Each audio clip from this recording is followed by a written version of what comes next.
All right, we're here with Serena. So Serena, please introduce yourself to the audience. Hello Matt, hello everyone. I'm Serena Piccoli. I'm a poet from Italy.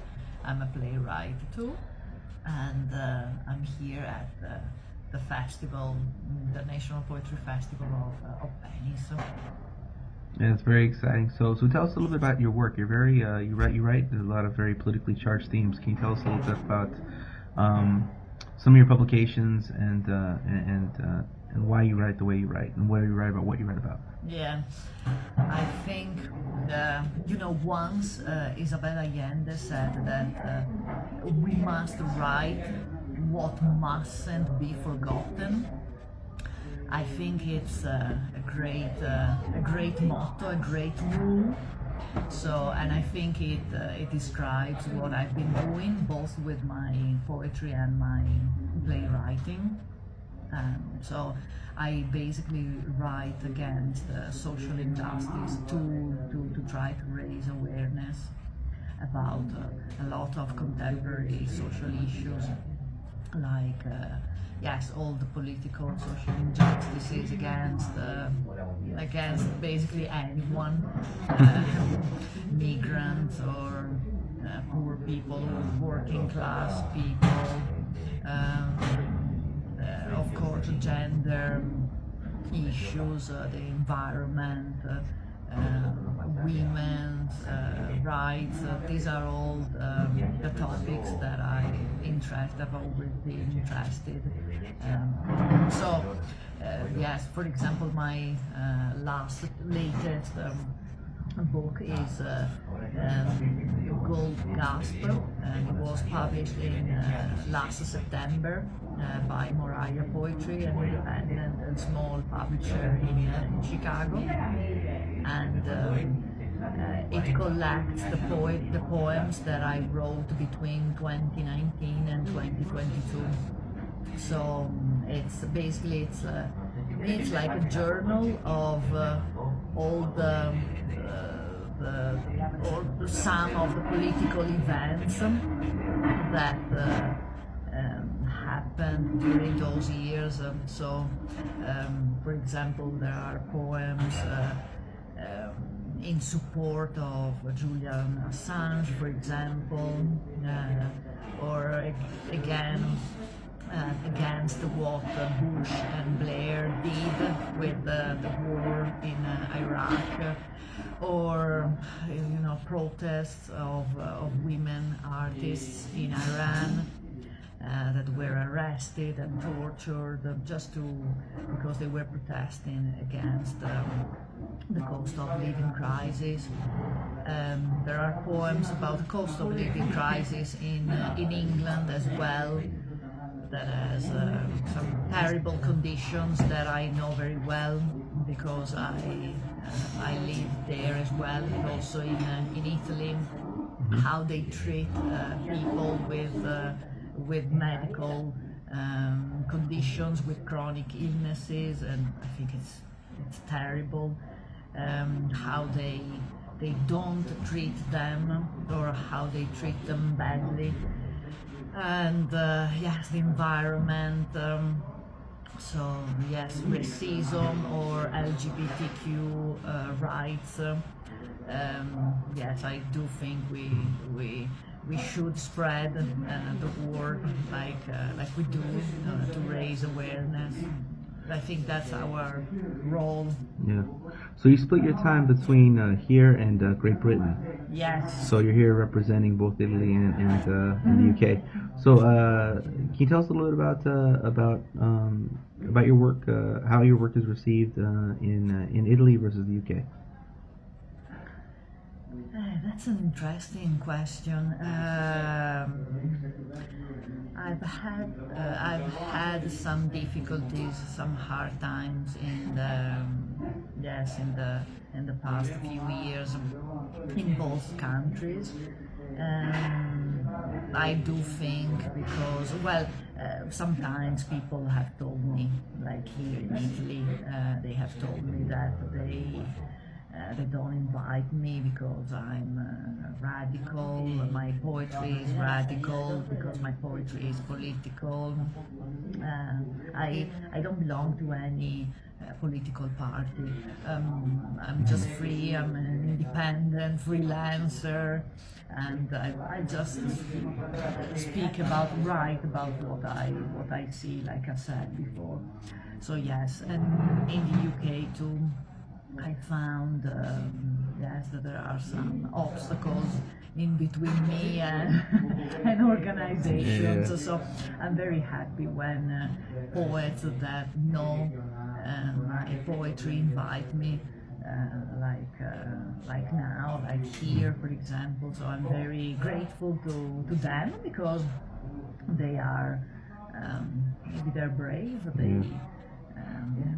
Would you say that in Italy they tell you more directly, like, oh, we don't want to invite you because you said this about the mayor, whereas in UK it's just more quiet and just Yes. doors just closed for reasons Yes. you don't even know why. No. It's all Yes. secret. Yeah. Yes, exactly. That's the way it is in America. Yeah.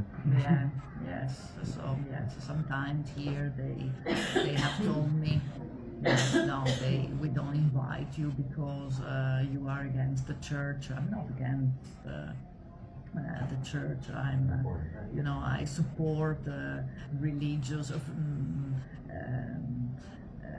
beliefs, any religious beliefs, of course. I'm just against social injustices. If a priest or the Vatican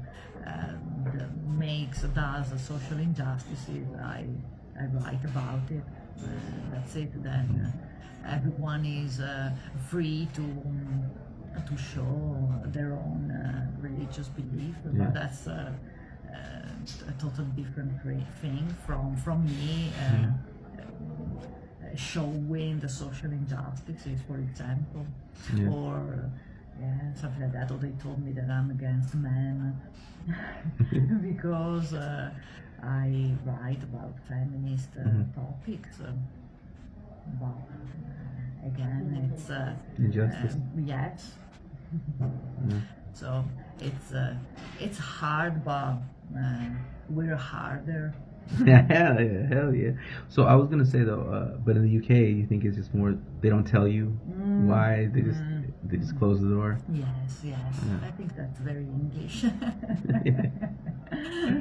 Yeah. Well, no, that tradition is pretty strong in America too. Like, what I find is that for me, what they do is they don't actually, they don't say anything. I mean, it just happens. They just close doors and just whatever. But they have this tendency when they do say something or when I do hear about what they're saying, they never question my politics. They actually question my ability to write. They actually question my skills as a writer, which is hilarious to me because these people don't know how to foreshadow. They don't know how to set up themes. They don't know how to use alliteration. They don't know how. I mean, they're terrible writers. Like they're just skill-wise, they're just not very good. So really, it is about the politics. Yeah. But in America, they put a smoke screen that it's about the craft, and it's hilarious because these people completely lack craft. And so, but anyways, do you find that that's similar in the UK, that they will say they won't say it's the politics, they'll say it's about something else, or do they just not say anything at all? They don't say anything at all. Okay, the UK is even more cloak and dagger. Yeah. Yes, and then again, I have poets who know me.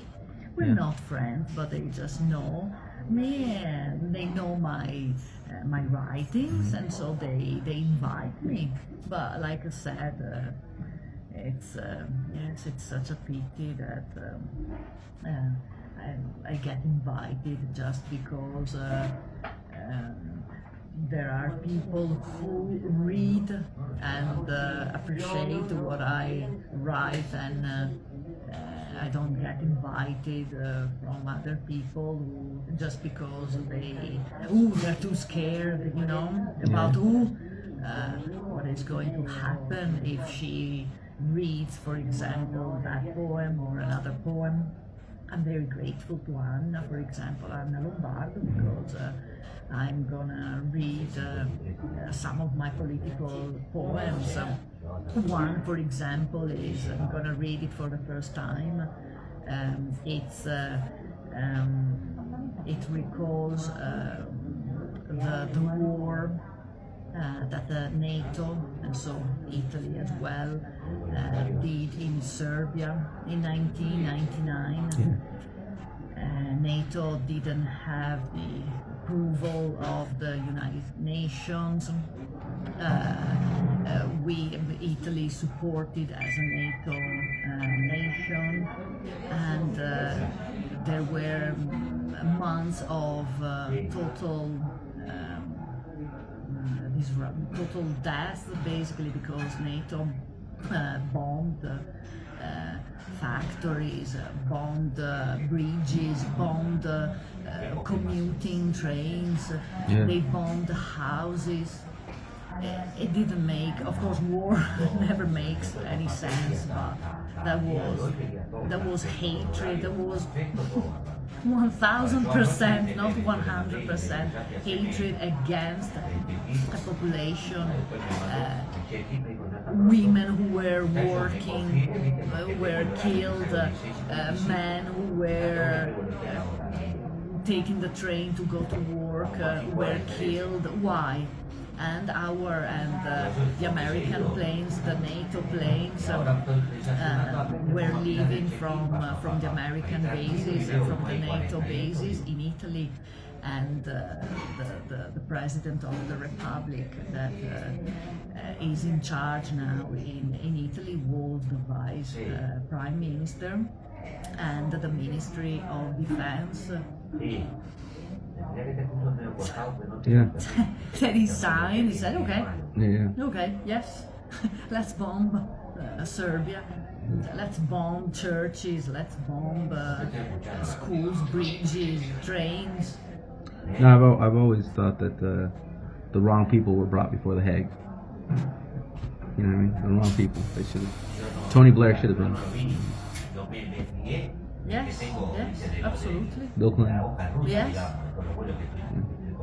So, I think, like I said before, yes, we mustn't forget, and we must write about what shouldn't be forgotten. Yeah. All right. Well, on that note, looking forward to your reading.